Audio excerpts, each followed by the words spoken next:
Hi everyone, I'm Eli here. I'm a pneumatic consultant engineer for many years. I have 8 years of experience in Japanese and Taiwanese company.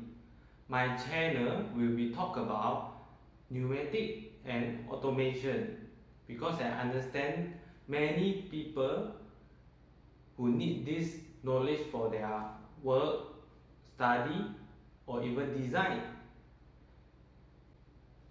In this video, I'm going to talk about Principle Pneumatic and how pneumatic is worked in a very easy and understanding way.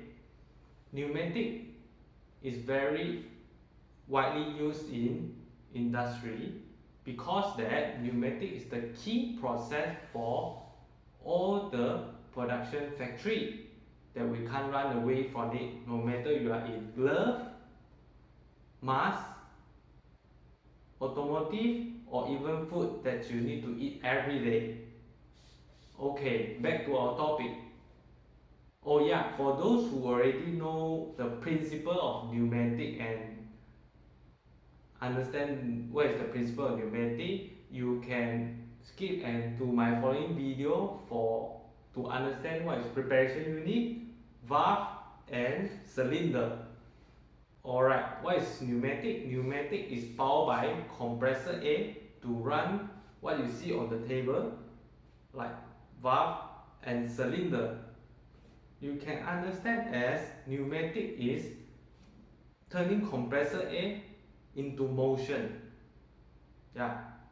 To understanding pneumatic system as easy as 1, 2, 3, you can categorize them as 3 parts. Preparation unit, valve and actuator. Some people call it cylinder. Okay. Preparation unit is to control the incoming supply. Valve is to control the movement of cylinder. As easy understanding, you can imagine cylinder is the arm, valve is the brain. So the arm is controlled by the brain.